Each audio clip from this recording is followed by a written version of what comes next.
Good morning from Vallelunga. We are 20 miles north of Rome and we're in the rain for the final day of the FIA Motorsport Games. We're getting ready for race 2 for the GT Cup. It is going to be a start behind the safety car. The weather forecast for the day is grim to say the least. We have had a number of very heavy showers in the last 2-3 hours this morning. There's quite a bit of standing water, but on the plus side there is a fine grid of cars and, if the weather permits, a great day of action here at Vallelunga ahead of us at this very first FIA Motorsport Games, which has been a real hit. We've had not only GT cars, touring cars and single-seater Formula 4 cars, but drifting, karting slalom and the digital cup as well, and it really has been a great weekend. Let's see what the final day has in store. This promises to be another dramatic race, 1 hour of GT action with mandatory pit stops, driver changes, maybe tyre changes as well. David Addison and John Watson trackside. John, a welcome return to Vallelunga for you, having raced here in black and white. Well, yes, I did, having raced here back in the almost prehistoric days. Came here 69 for the first time, and the track ran, I think, in the opposite direction. The pits used to be on the outside of what has turned 14 today. And then I actually raced here in period in Formula 2 in 1971. It's a great little circuit, and this is how the grid is going to line up for race 2. Now, it is Japan that took pole position in the qualifying session. One driver, one session, and race 2 is started by the, in theory, higher graded driver. It's kind of pro-am. It's sort of bronze and silver graded drivers that we have, or 2 bronzes over the course of the cars. But it is the notionally high-graded or quicker driver that will start this race. The way that the grid pans out for the final, which is where the medals are awarded, is that in the GT races you get a point for where you finish, and that means if you win you get 1 point, if you are 22nd you get 22, and it's the nation with the lowest number of points that will be at the front of the grid. Japan is at the front of the grid for this race, and so is our reporter Dakota Jane. Hiroshi Hamaguchi starting on pole today. Now the weather has just stopped raining briefly, but you're used to a bit of rain from Japan, right? You've got a few typhoons there. Sure, I guess I do, and we had a bit of bad luck yesterday, and but we've shown that we have a good pace here, so let's see how it goes today. Now Yukio had the fastest lap of the race yesterday. He was absolutely flying from the back of the field. Today you've got to have a bit more luck, as you said. Exactly, and I just need to keep the position where Yukio finishes, and we'll be on the podium. Very good. Good luck. Ganbatte. It was a puncture that did for Japan in the second stint of the race yesterday, and the car dropped back. Oddly, the puncture happened on the restart lap, so we'd had a red flag, long interruption of over 20 minutes, then safety car restart, and on the proper green flag restart lap, the tyre went, and whether it ran over damage, the team hadn't been able to get an answer when I'd spoken to them straight after the race. However, it was a big knock for Japan. Yesterday's race was certainly eventful, and it was affected by the weather and by tyres and cars going off the road, but we did have this red flag in actually probably easier conditions than we're facing now, John. Well, I think, if you want to believe in global warming, you might say the Mediterranean has spilt into Vallelunga. We're only a few miles from the shores of the Mediterranean. We've had this rain squall, and it has been biblical proportions, and they've come through maybe every 30 or 40 minutes, and we're going to have a safety car start for the start of this event. It will be another 10 or 12 minutes' time. The difficulty is there will be a significant amount of standing water around certain parts of the circuit. We have not yet seen what the circuit looks like in totality with this volume of rain on the racetrack. So big question mark for everybody behind the wheel. It's the senior driver, if you like, that will start in this race, so they are the ones that are going to adapt to the track conditions first. Let's catch up on the second row with Australia. Stephen, not such a bad place to start in the second row of the grid. All the way from Australia, very, very long way. How happy are you to be here in Vallelunga supporting your home country? Yeah, listen, it's great, and I'm really happy he's in the car first, so he can go out and work it all out before I've got to get in the car. So tricky conditions, it's wet, it's really, really wet, so hopefully he can set the car up for me and away I go. And how have you been racing with your son? Is it difficult? Is it fun? No, it's great fun. When we take the opportunity, we both race in different series, but to come and do an event like this and race together is fantastic. Yeah, he's a good kid, and I think he'll do a good job. Good luck. Thank you very much. Thank you. Stephen Grove, Australian Porsche stalwart. His son Brenton will go first, who races for 888 in Super 2, the old development series in what used to be V8 supercars, now Australian supercars. But Brenton himself came out of Formula 4, raced in the Victorian Porsche 944 Challenge. There, you're looking at the car alongside Australia on row 2 of the grid. Switzerland, Patrick Niederhauser to go first in the Lamborghini that is being run by the Raton Racing team. Patrick Niederhauser, very, very quick Swiss driver, so he's going to be one to watch in this first stint. He was on his toes, although the car was many laps down in the second stint yesterday. So starting up at the pointy end, he'll be a driver to watch. Pirelli, wet tyres, everybody will run on. And let's have a look at some of the puddles. Not surprisingly, it is a wet track declared. Absolutely. I mean, we've had a wet track declared throughout the weekend, but when this is wet, this is wet. And again, it'll be an issue of identifying where there may be either rivulets running across the track or standing water, particularly on the apex of some of these corners. These corners are primarily camber. There you see, coming out of turns 5 up the hill, water running diagonally across the track. It's not particularly a problem, I would say. You can see the safety car cut through it without any difficulties whatsoever. Nevertheless, with the lack of visibility, just one car looking, and that's the top of the circuit dropping down into the stadium. That's going to be an area where everybody will have to be on their toes. So there is the safety car heading down towards turn 10. This brings you into the kind of paperclip around the back of the circuit, but just proof of how treacherous it is out there. The safety car driver having, of course, to press on, hustle on, and discover what the grip levels are like. And coming out here of turn 7, it very nearly didn't get much grip because the car had a bit of a twitch there, look. And of course, that's got to be driven at a proper pace. And remember, that car also has got traction control, part of the standard features of all the GT3 cars racing here this weekend. Now, Salih Yoluch got a penalty in the race yesterday for Turkey. He is with Dakota. Salih, now you're starting a little bit further back than you were yesterday. You guys made a gamble on the tyre decision. Today, you're definitely starting on wets, right? Yeah, I don't think we gambled actually. Like we just did what we were informed, and like it was a funny decision by the organization to extend the race for 20 minutes after everyone is out on the grid. But it happens. Now today we start a bit further back, and only way is to go forward. So let's see. Now, as we can just see behind you, the sun is starting to peer out. Is this going to be another gamble today? No, I don't think so. It seems pretty wet all day, so I think it's going to be like showers and off all day. So we'll see. You sound very confident. Good luck for Turkey. Thank you. Yeah, yesterday, just to finish the point that Salih is making, the clock carried on ticking down. The cars were sent back into the race. And David, the clock kept ticking down during that red flag period. That's what I'm saying. Yeah. And so when the cars were released, the clock said that there was something like 8 minutes. The team thought, well, we're never going to get slick tyres to heat up in that time, so we'll stay on wets. Once the cars were back on track, then the time was added on, and they were committed to the tyre choice. Yes, and somewhat unusual to see an additional 20 minutes, the time that the cars were sitting stationary under a red flag, added on to the end of a race. So it was confusion, I believe, for a number of the personnel in the pit lane trying to second guess what was going to happen. And again, the issue about the teams appear to believe that they were instructed to go on to wet tyres because that's why the race was red flagged in the first place. But some stuck with slicks, and the two front row grid cars, the Ferrari and the Aston Martin, the Russia Ferrari, were on wet weather tyres, and of course they got mugged as soon as the race got back underway, just on the wrong tyre, on wrong track conditions. Well, there's no argument about tyres for the moment, is there? It is going to be wet, and of course it will be a safety car start, probably 3 laps behind the safety car. That's the car that won yesterday, so is at the moment ahead on points with 1 point. Germany, Alfred Renauer and Stefan Görig, aka Edvard Lewis Brauner, his co-driver. So the Porsche victorious yesterday, and the car starting on row 4 for today's race. It was on the 3rd row of the grid yesterday. 22 nations we have. Hong Kong also on the back foot after yesterday. The car disqualified the Honda NSX of Marchie Lee and Paul Ip. Too much turbo boost, so that was excluded at the end of race 1. A couple of grid drops for this. Denmark, Christina Nielsen did a really good job yesterday in the race, finishing 2nd. Grid drop for going too slowly under a red flag in free practice. And also a grid drop for Malaysia for contact in race 1 against Australia. Right, okay, I'll take that all on board. There you go, parish news. Yeah, it is indeed. I mean, I've never known anybody, I suppose it's within the regulations, you aren't mandated to go at a particular speed back to the pits, but anything under that speed I didn't think was a penalty. The race is on, this counts within the hour, so as the cars leave the line, we are now in business, and you'll also see that the Optimum Motorsport run Q8 team Aston Martin has got new bits on it after a sizable accident yesterday.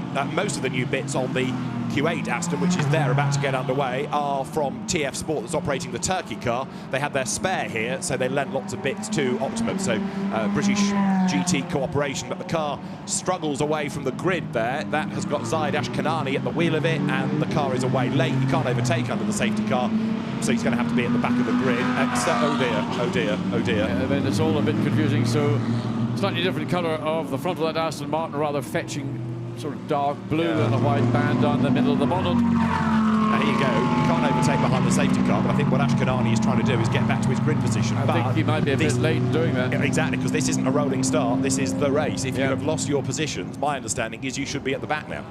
I would have thought so too, but he was pretty much at the back anyway. So where he thinks he's going to climb up to. But even at the speed the safety car's travelling down into, this is coming down through turn 3. No, this might be further on the circuit. In fairness, the track looks like it is clearing. The water that was on the track, standing water, has been draining and clearing pretty quickly. Yeah.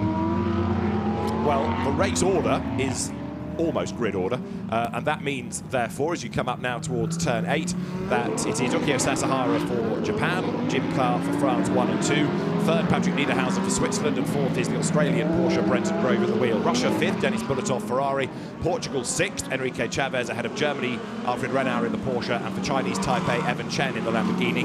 Ninth will be Malaysia, Weiron Tan, and then Poland. 10th, Archie Janos at the wheel. 11th is the USA, Spencer Pampelli, ahead of Thailand's Kandatin Kusuri. Belarus 13th, Alexander Tarkinitsa Jr. representing them in the first stint. Nico Verdonk for Belgium is 14th, man to watch. 15th, Ayhan Şengüven for Turkey, riding with Belgium at the moment incidentally, and 16th Chris Froggatt for Team Great Britain.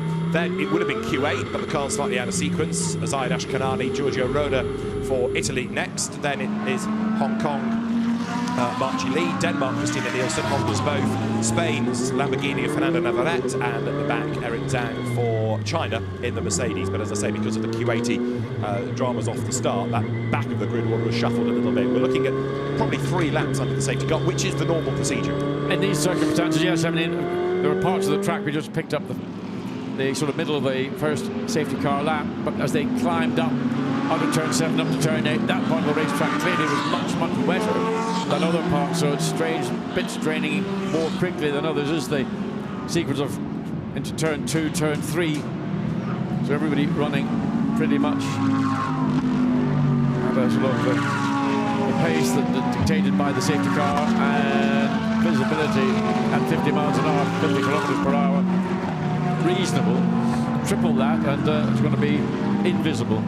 Ukio Sasahara there in the Japan car, the Lamborghini run by the FFF racing team, graduating now into GT cars. Really for the first time, he's the Asian Formula 3 champion. He's been third in Japanese F3, runner-up in Japanese Formula 4. We've seen him in Europe in Formula Renault, but for, as Andrea Caldarelli said to me yesterday afternoon, a new kid, new to GT cars, mighty impressive in the race and the qualifying session for this grid. Yes, I mean, a young driver coming through the junior single series ranks, carrying all that kind of natural speed and ability, and jumping into a GT3 car, making the adaptation in a very good way indeed, and certainly putting, I mean, I think many people have looked down the list of entries before we ever got any action on track and said, well, which country is going to be the dominant country, and certainly Japan was one of those countries. Nico Verdonk was a real star yesterday. The car started on the back row, Belgium, and he got third place. We were expecting maybe second, but he just got stuck partly behind Christina Nielsen, and then found himself being attacked by cars that were 2 and 3 laps down that had the pace, and so they were able to get past, but that affected Nico Verdonk's run, but he was really pleased with the podium. The car did get a time penalty in the end, which dropped it down because of an incident with Louis Machiels. So sadly, what was third place over the line ended up being 8th place at the end of the race on the amended result. So third over the line, but 8th on the classification. A real shame for Nico Verdonk. Yeah, and of course, correspondingly points. Yeah, indeed. So it's a lower grid position potentially, but it all hinges really on the main race, the third race. Touring cars and F4 get 2, GT gets 3. So coming out through turn 11 into 12, 13. Slow-ish, or the slowest bit of the racetrack here at Vallelunga, 4 kilometers around, 14 corners. turns 12, 13 amongst the slower, but for some reason, some of them, the more problematic corners, this is the exit coming out of 13, then the short run down to the parabolic at turn 14. Slight banking all the way through. And whether drivers, once this race gets underway, whether they will be opting, as they ordinarily do, for the wet weather lines around corners, which means normally you go the high line around a corner rather than taking the traditional line. But this will be an issue when the race gets underway. The visibility coming into the fastest section of the circuit, particularly into turn 3, will be quite, let's say, testing. Absolutely right. And who are the brave drivers going to be? And of course, what they would like is for the road to dry, and at the pit stop window, perhaps then be in a position to combine the driver change with a tyre change. But they don't want to make 2 stops if they can avoid it. I think a tyre change to a set of slicks right now would be probably optimistic. I mean, I know it's Sunday morning, it's only coming up just after 9:30, and there's every reason to be optimistic. 9:30 Sunday morning, but let's get real. There's an awful weather front coming in over the entire sort of peninsula of the Italian nation, and Rome is kind of in the middle of it. You can see just behind the images we saw a second ago, cloud banks just building and building and building, and they just dump a mass amount of water onto the racetrack. I mean, virtually that would probably be a red flag situation. Well, right now, as I say, you've got the silver graded drivers, the higher graded drivers in. If anyone can cope with the conditions out of the pair in each car, it would be these drivers. However, if that rain is a-coming, it's going to be the lower graded driver, the bronze, that cops for it. There is Jim Clark. We've not yet been told about the safety car peeling in. This is lap 3, so maybe there's this lap and it'll peel in at the end of the next. The teams there in the bunkers, including Adam Christodoulou, who's here with Eric Zhang for China as his driver coach. You've got Jean-Luc Bobelic at the far end looking on. It's amazing actually to see not only who is here racing, but who is here both in terms of drivers and engineers across the different nations. Some old familiar faces. Well, the teams are familiar teams, but it's the lineups in those respective teams, because they are simply silver and bronze drivers. If we were at a regular event, as we would have done throughout the last number of seasons, Blancpain, GT, Challenge, Endurance, whichever, you've got your pros, your pro-ams, your silvers and your ams, and we're familiar with those. Now you've got drivers in effect in cars which they're not normally in, and the lead car of this group, the 509, it runs in the Silver Cup of the Blancpain Championship. Well, it is Hiroshi Kawaguchi looking on. There's the spray through effectively turn 2, the so-called Curva Grande. There, it looks properly grim, doesn't it? Safety car in this lap, though. Well, look, it's getting again, hate to be the pessimist, but just that dark, dark cloud beginning to roll back across, be coming from turn 14 all the way across the circuit. So let's hope that the decision to release these cars at the end of this lap is one with taking into consideration the circumstances. Well, looks brighter over certain parts. That's looking from turn 8, turn 7. Yeah, turn 7. This is the new loop, the 1 kilometer extension that was built in 2004 to extend the circuit to that 4 kilometers in length. The other element for the drivers in this is, of course, yes, you want to finish well and get the best points you can, but equally you want a car available for the main race. A lot can happen over an hour in that main race, so really you want to get through this. The heroics can come later in the day. Certainly it will be testing. I mean, I keep using that word. It is, for those in the middle and the rear of the field, visibility will be totally negligible. That's what I'm, look, put the headlights on, put your LEDs on. Exactly. Welcome to the 24 hours almost. It's looking very gloomy, isn't it? Although some people like grey as a colour. It's very grey overhead. You've got all that shades and all the usual stuff that goes with it. And there's the grey Porsche in this as well, of Thailand, which has got Kandati Kusiri at the wheel before he gives over to Vutikornin from Puvasak for the second stint. Right down through turn 11 they come. The teams looking on from the pit bunkers. All the garages have the cars turned around, so they're facing out into the paddock, so the fans can come and have a look. And we are about to go racing. The green flag is ready, so we've had effectively 10 minutes plus of safety car running. But race 2 for the GT Cup is about to get underway. Watch Jimmy Pla in the Mercedes behind the Lamborghini. He will want to put that car into the lead at the earliest opportunity, and he's got all the credentials to make it happen. Here we go then, Sasahara, less experienced, a GT racer with a real star behind him. Jim Pla in the Mercedes, which is a car good in these conditions, and look at him, he's right there on the back of Sasahara, down towards turn 1. With 4 laps in the book, we go racing, and Sasahara has got the visibility, but he's the pioneer in terms of finding out at proper race pace where the grip is, and the Mercedes drops back a couple of lengths as they drop down now in towards turns 4 and 5, into Chimney 1, Chimney 2, through that right-hander. You've got in 3rd place, look, Patrick Niederhauser for Switzerland. Australia, 4th, really good stint so far from Brenton Grove, keeping at bay. Bulatov for Russia. 6th is Portugal, Enrique Chavez, as the spray is spat into the face of Jim Pla as they power up the hill, and here comes the Mercedes. France looking for a way by. Sasahara for Japan goes defensive. He went defensive very early on the run-up in to turn 7. He's run wide, he's run off the track. Jimmy Pla has applied a little bit of pressure, but Sasahara thinks he's got it back. He has. He's gone the long way around, the more grippy way around turn 7, and has retained the lead. Look, you can see everybody is delighted, but again, under brakes the Lamborghini, darting left, darting right. So Sasahara is doing a great job under extreme pressure. Jimmy Pla knows that he can get his Mercedes ahead. He more than likely could maybe stretch the advantage, but looking now coming down into turn 10 one way. The long way round might be the quicker way round, but the Lamborghini's going to run you wide anyway, because it was a little bit too hot into the corner. The rain is falling heavier. Pla has done it though. He's round the outside. Brilliant bit of driving. Jim Pla for France takes the race lead. That is GT experience for you. He knows this car inside out. Sasahara still learning about the discipline, about the car, and right now Jean-Luc Bobelink, who will do the 2nd stint, looks on. His ASP run, Mercedes leads, and look at the rain. This is now torrential. This is what we've had twice this morning already. Concern will be that you'll get instant flooding, you'll get rubber. That's there as the Porsche is in the tower barrier. That's Malaysia.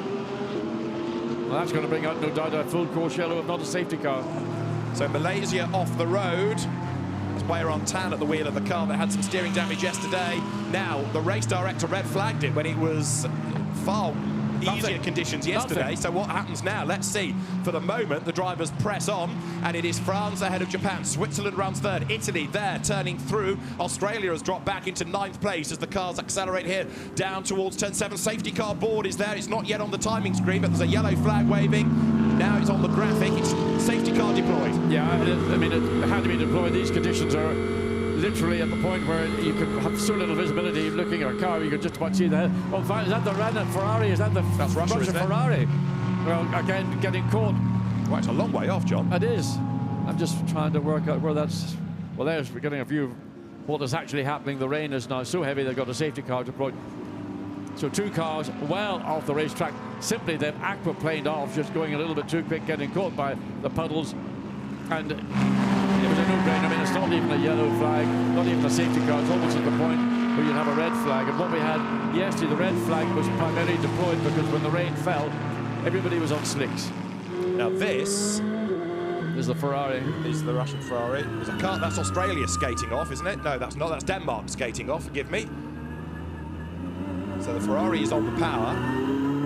Dennis Bulatov at the wheel. I'm assuming it just suddenly snaps away, heading up towards turn 9 here. No, I don't see this. So the car's behind the safety car, and it's going to be fascinating to see what the race director Oliver Grodowski does. He's a regular FIA race director for GT events, Nations Cup in Bahrain last year, the precursor to this event. He does the GT Cup at Macau, for example. He used to be the race director in the days of the FIA GT1 World Championship and the FIA GT, the Sprint Series after that. But you can see the circuit is awash. But for the moment, he's letting them go, at least stay out of the track. Well, again, I repeat, the reason why it happened yesterday was that everybody was on slicks when the rain came, albeit it was a light shower, where here we got torrential. This is a replay of what Jimmy Pla did at the end of the first lap. Not surprising as far as I was concerned. He was always going to make a move as early as possible, and he got it done. Coming through turn 3 and the exit of 3 down into turn 4. There's the head-on view coming out of into 2. That very, very quick cambered again. Right-hand corner, and the quick flick back to the left for turn 3. This is Italy. This is Giorgio Roda in the spray. Doesn't look too bad at that point on the start of the race, if you like, the proper start.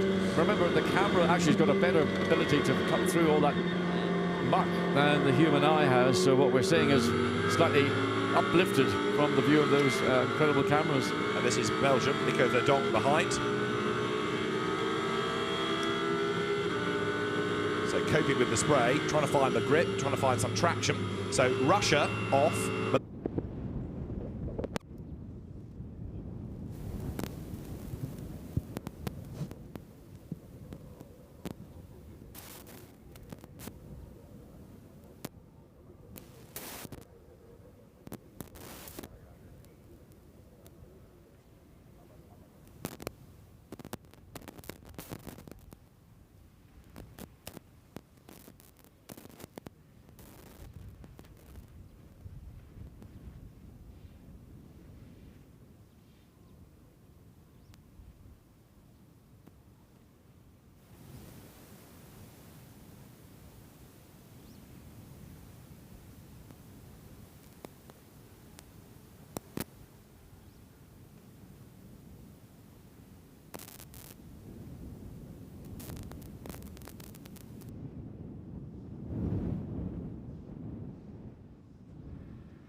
poi appena il successo naturalmente proseguito sarà capitati, avremo la chiusura, la cerimonia di chiusura di questa prima storica edizione del FIA Motorsport.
Welcome back. We are looking forward to a restart of race 2 for the GT Cup here at the FIA Motorsport Games. If you missed the first element of the race, or if you've been away to have a very large cup of tea, then welcome back to a drier circuit. We had torrential rain just as the event was 2 or 3 laps in. We started behind a safety car because of a wet track this morning after lots of rain early on. Then it just became biblical, and so we are good to go now for the resumption of the race, which will be 30 minutes. We've had a very, very long stoppage, which I think really is probably about the best part of an hour, and we are looking at 30 minutes with the change of driver having been allowed for this restart. Now, it was effectively grid order before the suspension of the race, meaning Japan led from France, but this was the brief moment of green flag racing. Ukio Sasahara ahead of Jim Clark. This gave you an indication of proper race pace and exactly how well it was.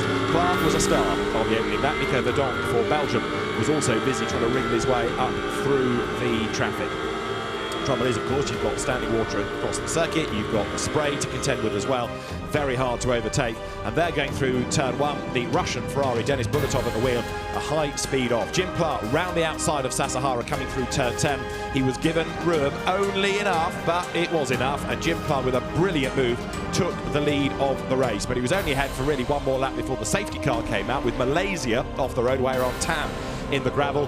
Giorgio Roda stuck with the rear wheels in the gravel, and the rain just absolutely teamed it down, and standing water meant that the red flag was shown, and we have had a further shower of rain since. But actually, since it stopped raining, it's cleared up pretty well, and so the race director Oliver Grodowski says race will restart at 10:50. It's 10:49 now. So in theory, what will happen is the safety car will lead them out of the pit lane, the clock will start for the 30 minutes, and when he's happy, he will release them. So it'll be a 30-minute period. In terms of actual race time, you're probably looking at maybe only 20 minutes. The fear I have is it will be a safety car start, obviously, but I think in fairness to all the bronze drivers who've now taken over from the Silver Star drivers, they will have had no experience whatsoever of these track conditions, and there's 30 seconds before the cars will be released. So they will need at least 3 laps just to get a sense of where is the water lying, how wet is the racetrack, and it has been absolutely saturated, and we're expecting further pulses of these rain showers to come in. Some of them have been unreasonably heavy, and others have been, well, bearable. At the minute, there's a little bit of brightness in the sky. This window, whether it will be a 30-minute window or whether it'll be a 3-minute window, I don't think even the weather merchant could tell us. So the race is back underway then. The cars are being released from the pit lane, and the clock has already started, of course. So the safety car leads them away, and the first one out should be Jean-Luc Bobelic for France. And he ain't going very far at the moment, I don't think. Come on, Jean-Luc. So the Mercedes hopefully will ground into life. Yes, it does. So it will be France, Japan, Switzerland, Portugal, Germany, Chinese Taipei, the order. Jean-Luc Bobelic will lead Hiroshi Hamaguchi, will lead Christoph Lenz. Then Miguel Ramos ahead of yesterday's winning nation, Germany. Stefan Göring takes the car over. And then for Chinese Taipei, it becomes Hans Lin. Andrzej Lewandowski for Poland is 7th. 8th is Stephen Grove for Australia. 9th, Louis Machiels for Belgium. And Ron Ferriol, the American representative, is 10th. 11th, Alexander Tukinitsa Senior for Belarus. 12th for Thailand will become Vutikor Linthra-Puvasak. Turkey's Saleh Yoluch is 13th. They had a Flickhaig for the UK. Then it is going to be Paul Litt, 15th for Hong Kong. 16th is Spain, and that will now go to Alvaro Robera ahead of Denmark's Jens Müller. For Kuwait, it is Khalid Al-Murhaf. Then for China, it is Ying Zhang. We lose Russia, but Gianluca Roda takes over Italy, and that car is a lap down. Interestingly, that has not been allowed to get its lap back, which is normally the way that the procedure operates. You are allowed out first to go round and catch up the queue. However, that has not happened. So, safety car lights flash. When the lights go out, we know that you are going to go racing at the end of that lap. There's a drive-through penalty for Belarus for overtaking under the safety car. So Belarus now gets a drive-through penalty. That will need to be served as well. And as you see from the clock, it ticks on down. Yes, we're at low speed, but right now conditions don't look that grim. The conditions, I would say, are wet weather conditions. The main thing is the visibility will probably be reasonable. What I would expect to happen is very quickly see Hiroshi Hamaguchi squeeze his Lamborghini past Jean-Luc Bobelic and the lead Mercedes-Benz. So it'll be the first 2-3 rows that will have reasonably good visibility. The others will have to bear it and grid with it into turn 10. You can see there's still standing water running diagonally across the track, albeit at low speed. But certainly in the quicker parts of the racetrack, it looks like it has drained pretty well. And that will make, no doubt, from turns 1, 2 and 3 that little bit less hesitant than it might have been half an hour ago. So the cars there now run with 27 minutes and counting before we get the checkered flag out. Just to bear in mind, this is race 2. We're building up to the main race, the grid for which is based on points for your finishing positions in the 2 so-called qualifying races. You get a point for your position. So if you win, you get 1. If you're 22nd, you get 22. And the smaller number of points you have, the further up the grid you will be. So ideally you would like 2 points for 2 wins in the qualifying races, but it's going to be a really topsy-turvy grid, and the main race coming up as the final event on track, all being well at 3:15, but the weather forecast for this afternoon is not exactly positive. Again, just in the background you can see that black cloud beginning to build. That's what we've had coming in throughout the morning, and they've been coming in roughly at 30-minute intervals. So let's hope that this 30-minute interval is going to pass us by and not deposit, again, a load of water on the racetrack. Down towards turn 4, so-called chimney 1, chimney 2, that sort of double apex right. They loop round, and the lights are still flashing on top of the safety car. These drivers experienced the wet yesterday because it started to rain when they were in their first stint. Today, of course, they do the second. Patchy as well. You can see some parts of the circuit don't look too bad. Others have got a bit more standing water. And the lower graded drivers you're looking at now, look down the order, who would you put your money on? There's some very experienced drivers, but in terms of pure pace, Hamaguchi, Andre Lewandowski, they would be up there. Flick Haig's going to be one to watch. It's going to be intriguing, this. Miguel Ramos likewise. But it'll be those that are at the front of the field that will be able to make any progress whatsoever, because they're the ones who are going to get the best visibility. Whereas those mid-pack, I mean, looking down on 13th place, Sully Yolick and the Aston Martin, a car that was in the front row of the grid at the start of this event, what now? Well, it was 9:30 when it was due to get underway. It's now coming up to 11 o'clock, almost an hour and a half ago. So he will be right in the thick of it, for one to another. But you can't call water thick, but certainly whatever it is, it'll be difficult for those cars that potentially are out of position due to what happened when this race got underway an hour and a half ago. We understand everybody is, of course, still on wet tyres, as you would expect, really, for bronze drivers. They're not going to risk anything. So there is Ukio Sasahara, who did a decent job, if only a brief one, at the start of the race. I would say that he's done, I think, an outstanding job, frankly, throughout the weekend. Jim Pla, watching now, his input into this has also, of course, been limited. The idea would have been that he would have done the majority of the available track time as the quicker driver to try and build up a gap for Jean-Luc Bobelic. So that, I'm afraid, has not been able to happen. And that car was put by Bobelic in the gravel yesterday, the French Mercedes. There it is. So they're looking at, they need a good result out of this for a decent grid position for the main race. Right, that's another lap done under the safety car. I was predicting about 20 minutes of racing. Well, we're down to 24, so I won't be far off, I don't think, with one more lap to come at least. Yeah, I mean, it's going to be one more lap, and I mean, they may just give them 5 laps altogether, give them an opportunity to get somewhat a modicum of temperature into the wet weather tyres, get them a chance to get the whole car up to an operating temperature, and just get the drivers accustomed to being behind the wheel before they throw this race on a green flag and let them go. So it's France in the lead from Japan. It is Switzerland in 3rd ahead of Portugal.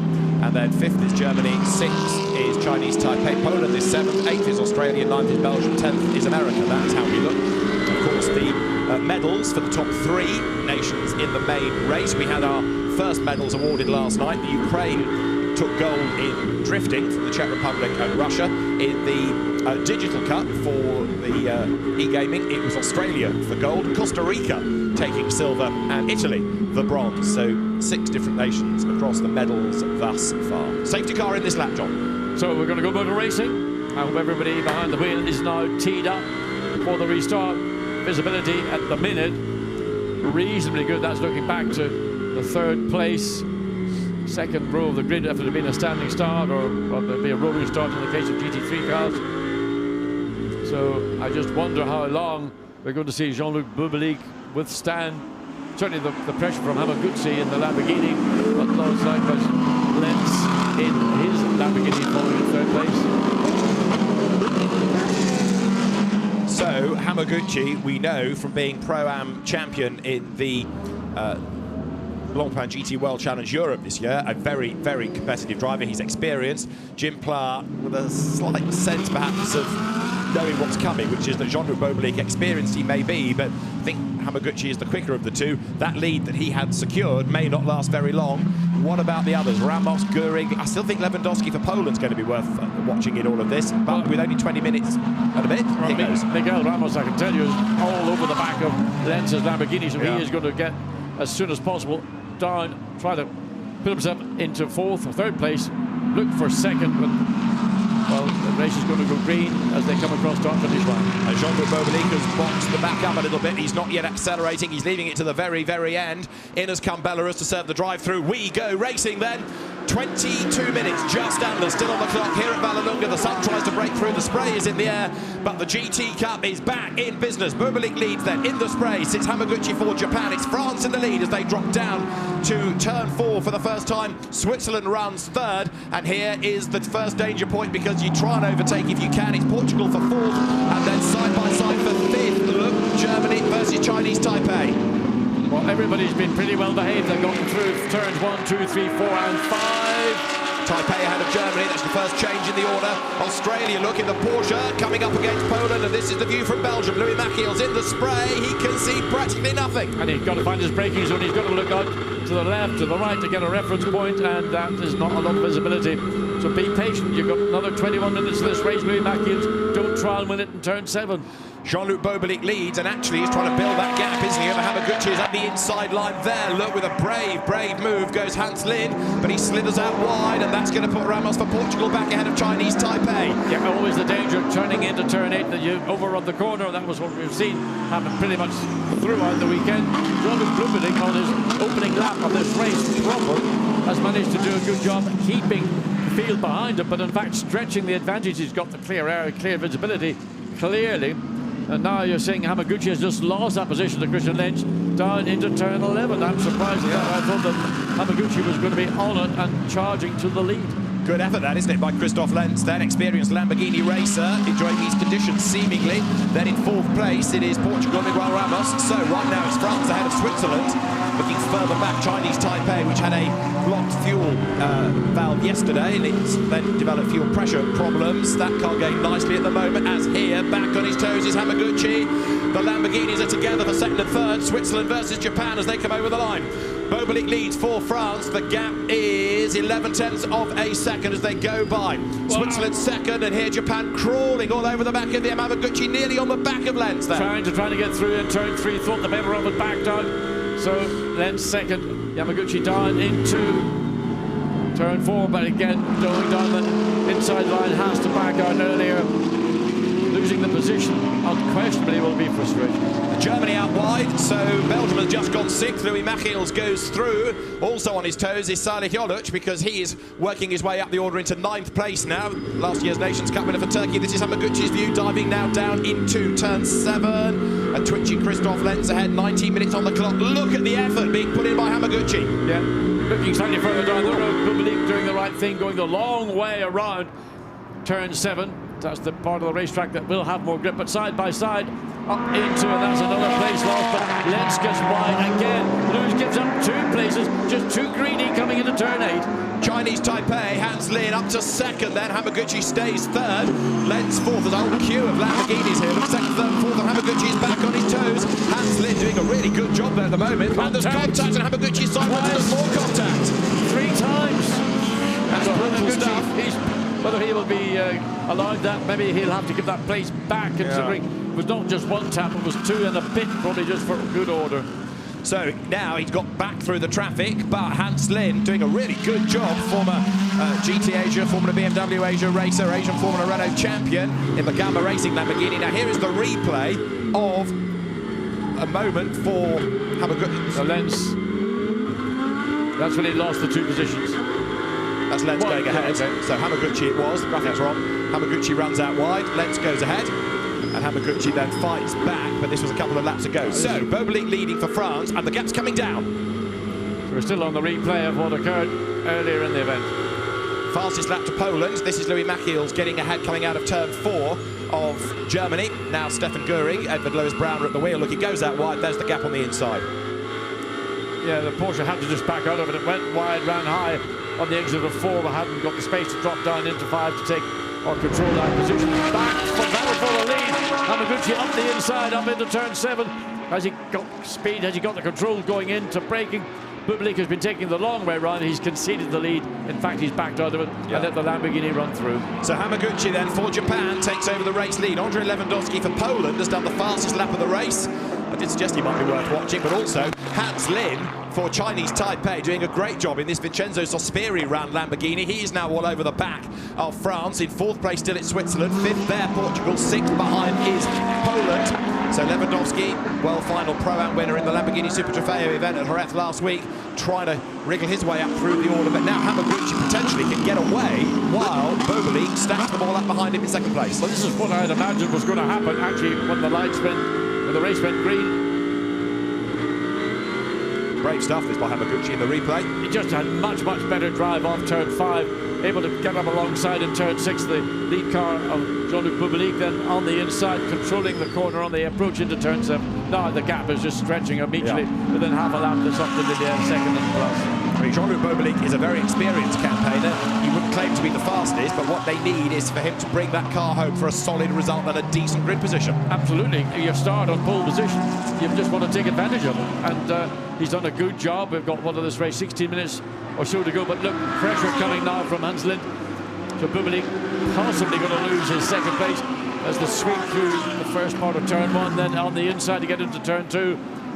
So clean overtake. Bublik now from 1st to 3rd in the space of 1 lap.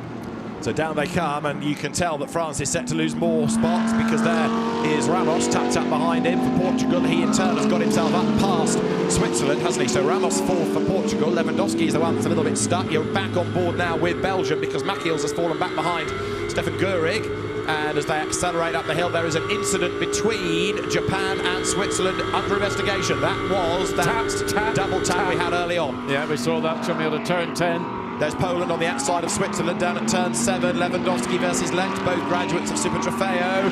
Out wide goes Bobalik. France loses another 1, possibly 2, possibly 3 places. That Mercedes is dropping like a stone. Yeah, I think now that the field has caught up, he's getting mugged at every opportunity.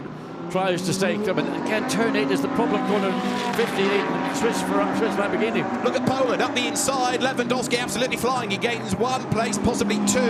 Boblik has got a spot back as well. Here is Lewandowski on the outside line down towards turn 10. Can he get ahead? Yes he can. Can he claim the place? Yes he can. Germany is on the attack as well. Look round the outside there goes Stefan Göring in the Porsche. He's run up the curb, loses traction. Machiels goes ahead of him, so Belgium gains a place. All concertinaing now. Great racing, 14 minutes on the clock. Also, look at Turkey. Saleh Goluk, he's coming into the battle pack as well. So he started back on the 7th row of the grid. He's made his way up through the field, up into 9th position at the end of the previous lap. Need to count him down to see where he's made progress to on this lap. This is now lap 13 they're on. Lead car comes out at turn 14, had a gap of over 3 seconds. Now it's going to be about 5, if not more seconds. Used to be Jean-Luc Bublik, now it's Hans Lind in the 2nd place Lamborghini.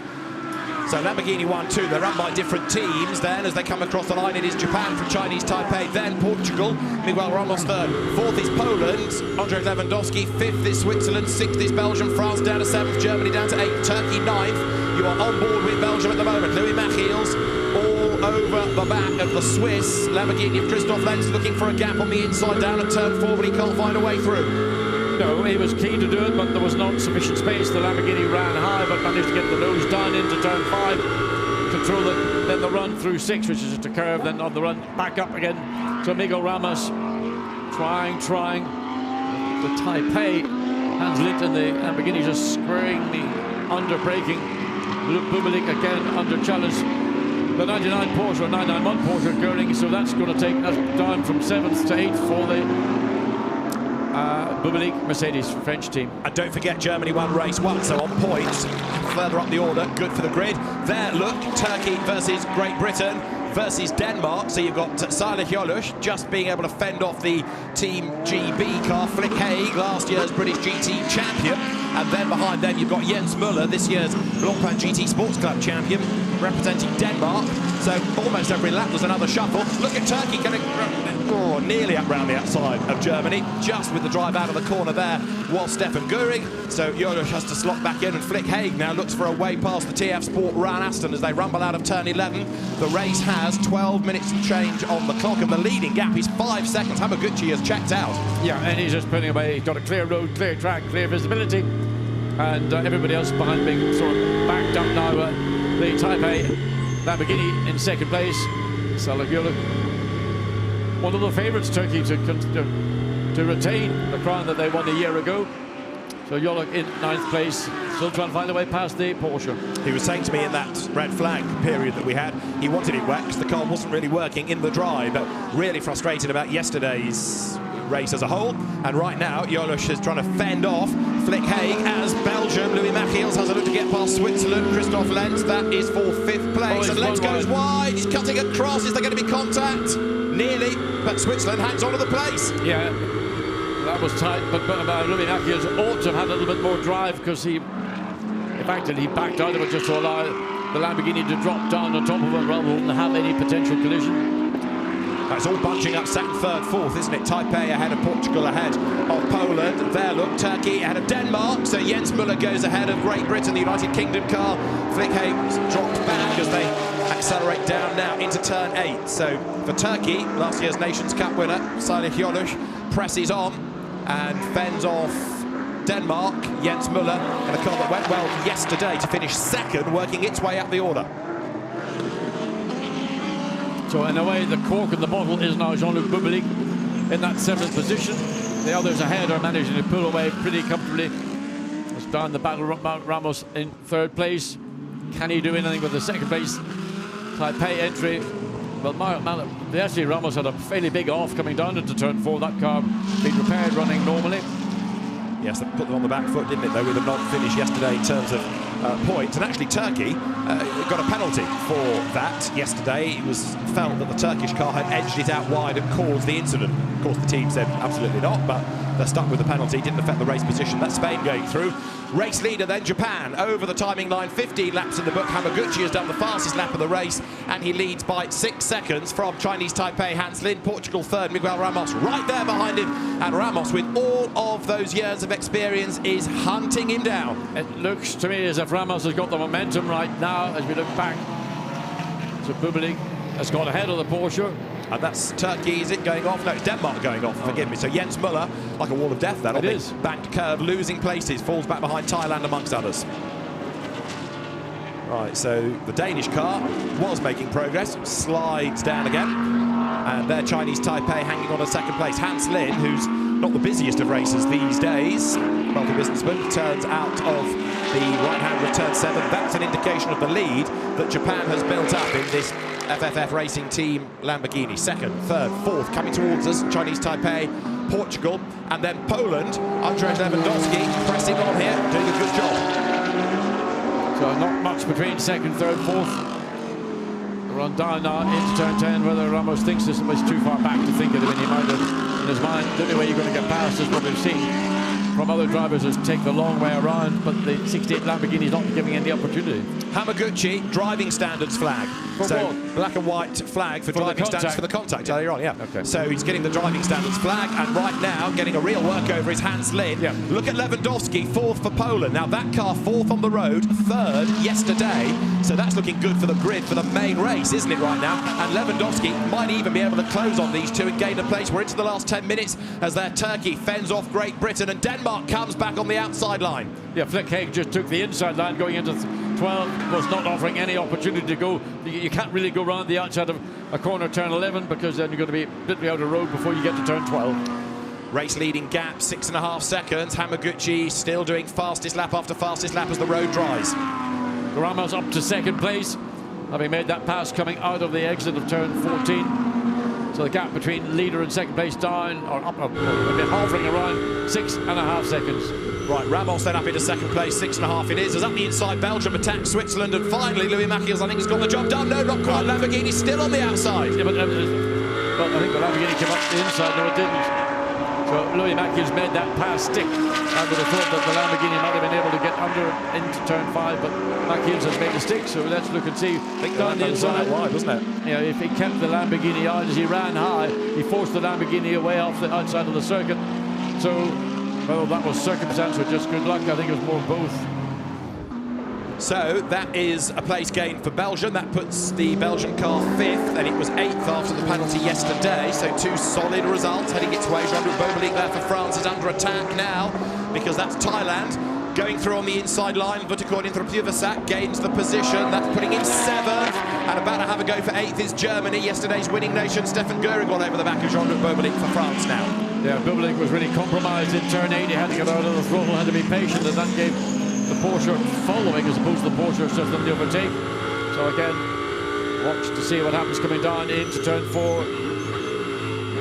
You can see where the Lamborghini is side by side, but just Louis Matthews just runs it up and off the racetrack. Wonder will that getting the attention from the wreck or the stewards to see whether that was considered to be a pass that might have to be given back again. We shall see. 6 3/4 minutes on the clock. Hamaguchi's advantage was going up and up and up. Now it's coming down because Ramos in 2nd place has just done the fastest lap of the race. So Portugal charging and has brought the gap down by nearly a second on that lap alone. Yes, but the clock's also ticking down. There's just 6.5 minutes of this race remaining.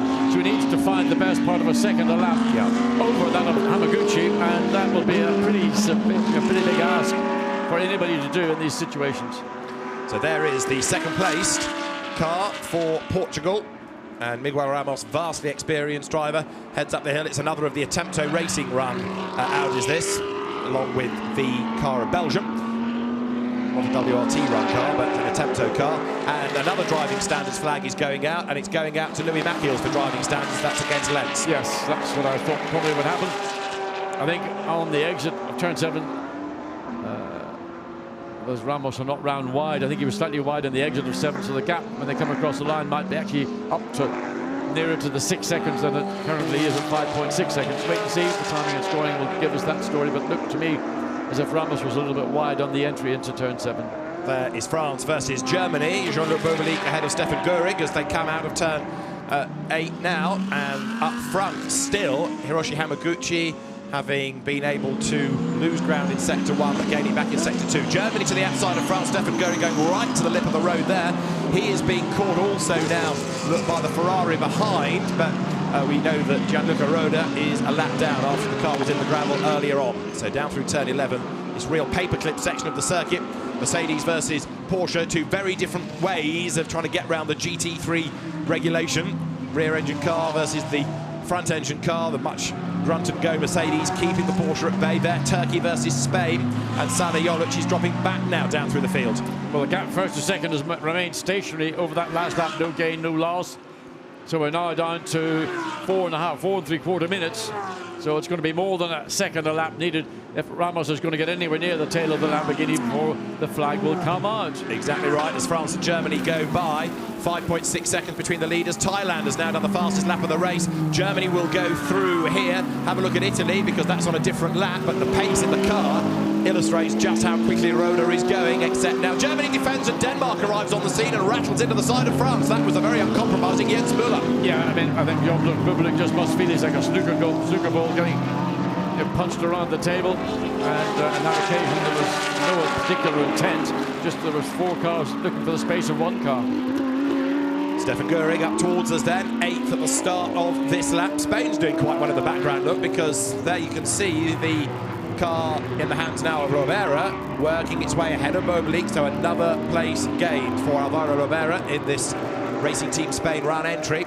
We've got 3 3/4 minutes to go. The lead gap is 5.6 seconds, but from Ramos' point of view from Portugal, he just needs a good finish, having not finished yesterday's race. Well, he's going to finish 2nd, and the China Mercedes runs again wide into turn 8.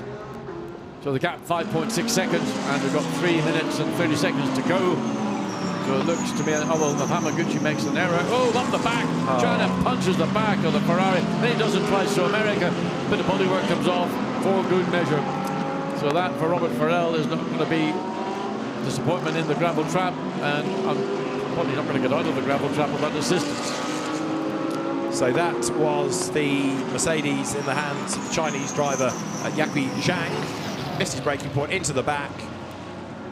Turns around the back of the car, the Ferrari slides across and he's in the way, and Rob Ferriol is on the gravel, and that will be looked at by the officials for sure. Yeah, well, absolutely. And Mercedes manages to get out because it carried the momentum, but there Ferriol is buried in the gravel, and that's where he's going to stay until the checkered flag comes out.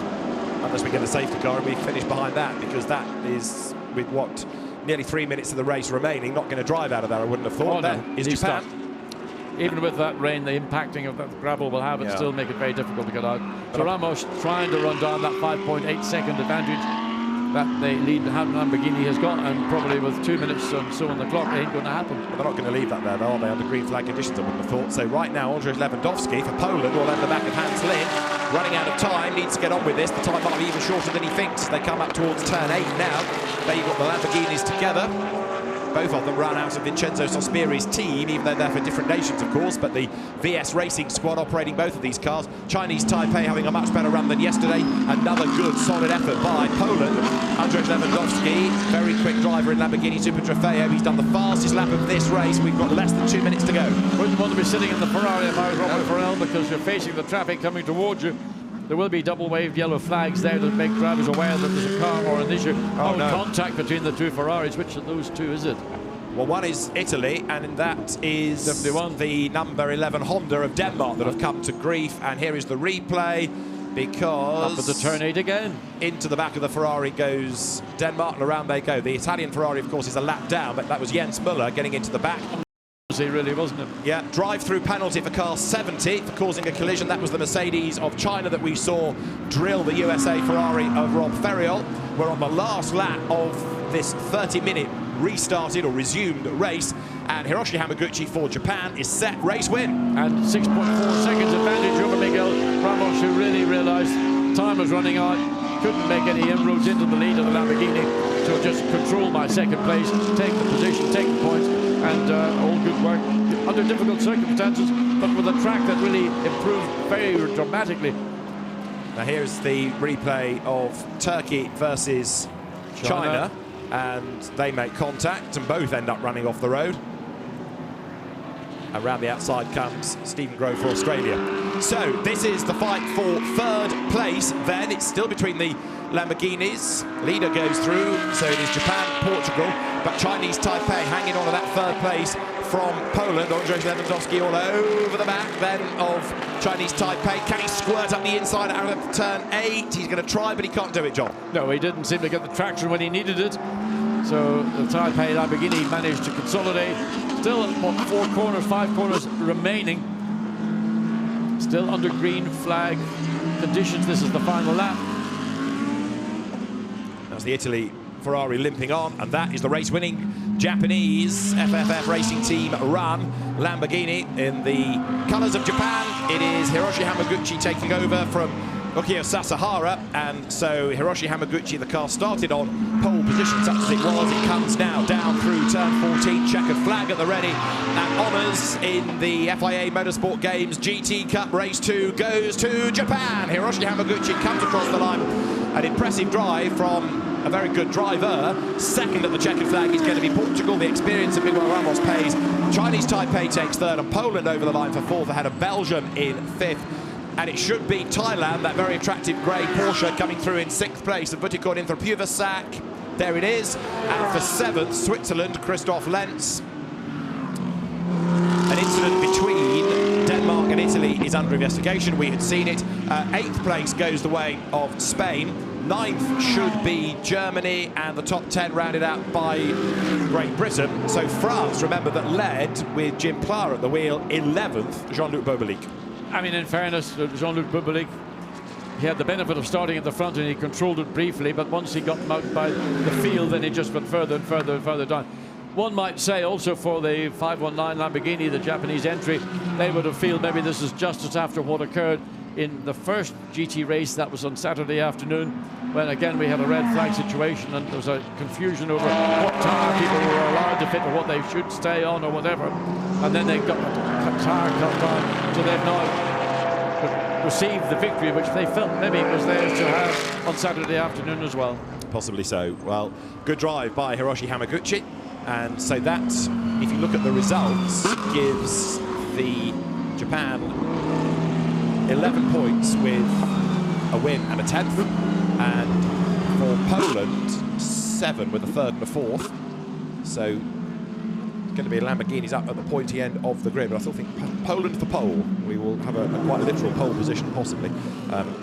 Get the maths done before the main race. As there, Ukyo Sasahara, GT rookie, adapting well, but Jim Pla must feel very frustrated that he couldn't make more of an impact in that race because his stint was so reduced. Well, the reality is once he was going to hand the car over to Jean-Luc Bublik, it would be very difficult for the Frenchman to maintain the kind of pace that the other Frenchman, Jimmy Pla, is capable of. We've seen that really throughout the season. So his role is that of the AM in what I would call a Pro-Am or a Silver Am driver combination. The results: Japan victorious from Portugal and Chinese Taipei in this second race in the FIA Motorsport Games GT Cup. Poland 4th ahead of Belgium, Thailand taking 6th ahead of Switzerland, Spain, Germany and Great Britain rounding out the top 10. France 11th ahead of Australia, then Denmark in a bit of a yo-yo race for Jens Müller at the end. Hong Kong 14th and Belarus 15th after a drive-through penalty.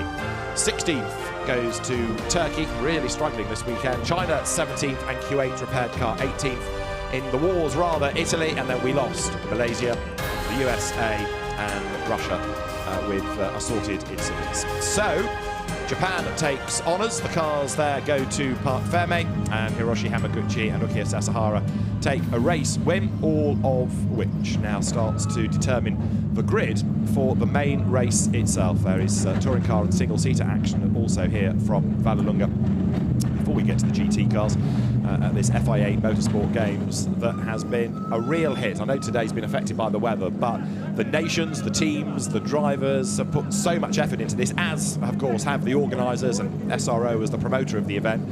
Vallelunga looks fantastic with all the colours, with all the promotion going on around it. Well, I think it's an ideal venue for these events that have been taking place.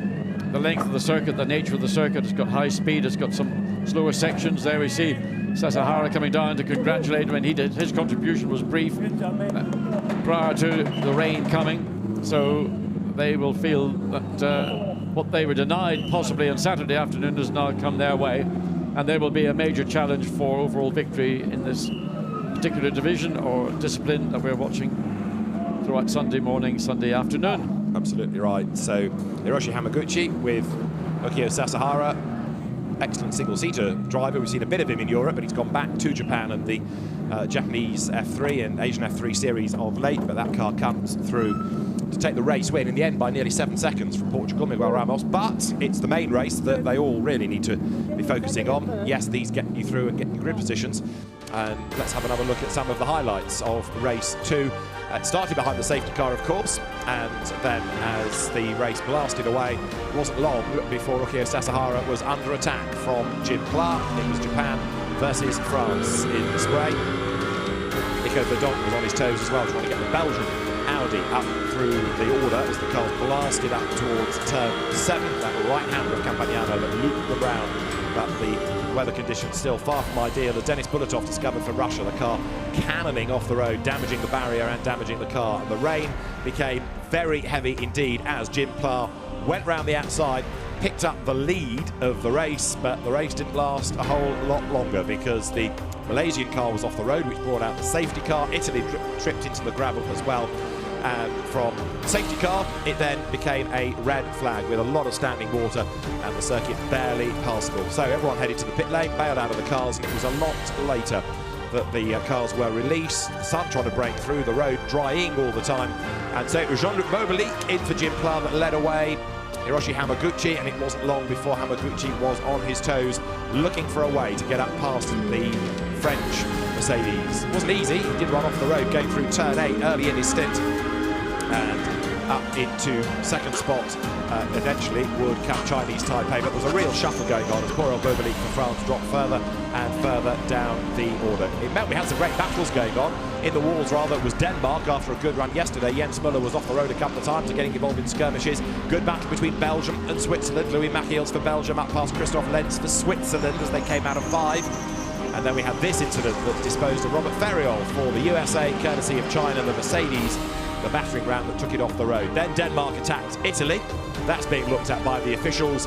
But through it all, despite a driving standards flag for contact, came, as you see, China being dispensed with Turkey. Through it all came Japan, and it meant that honours in race 2 went to Ukio Sasahara and Hiroshi Hamaguchi. We'll be back for the main race later. See you soon.